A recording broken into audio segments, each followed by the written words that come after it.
بسم اللہ الرحمن الرحیم۔ السلام علیکم ورحمۃ اللہ وبرکاتہ۔ جی ناظرین، آپ دیکھ رہے ہیں ہمارا یوٹیوب چینل ایک قوم ایک آواز۔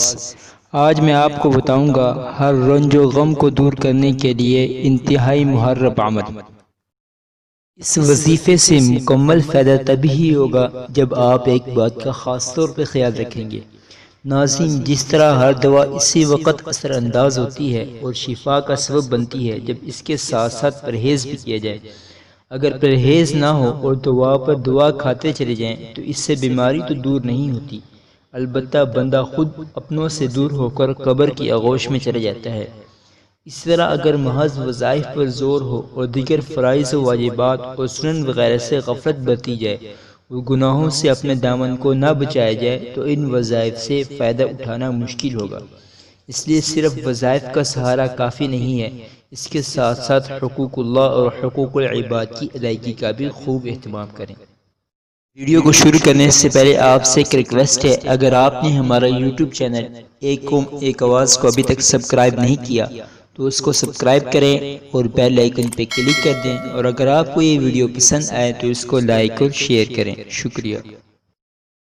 اگر آپ کسی رنج و غم میں مبتلا ہیں یا آپ کو کسی چیز کی پریشانی ہے تو آپ عشاء کی نماز کے بعد 101 مرتبہ درجہ ذیل آیت پڑھیں، انشاءاللہ اللہ تعالیٰ کی طرف سے مدد کے دروازے کھل جائیں گے۔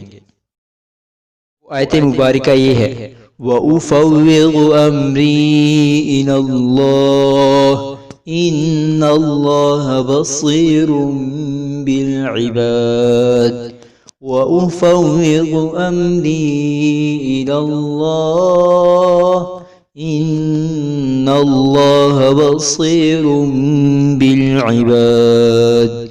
اس آیت مبارکہ کو آپ نے عشاء کی نماز کے بعد 101 مرتبہ پڑھنا ہے۔ اس کا فائدہ یہ ہے کہ اس سے آپ کے تمام رنج و غم دور ہو جائیں گے اور آپ کو اللہ تعالیٰ کی طرف سے غیبی مدد حاصل ہوگی۔ امید کرتا ہوں آپ کو آج کی یہ ویڈیو پسند آئی ہوگی۔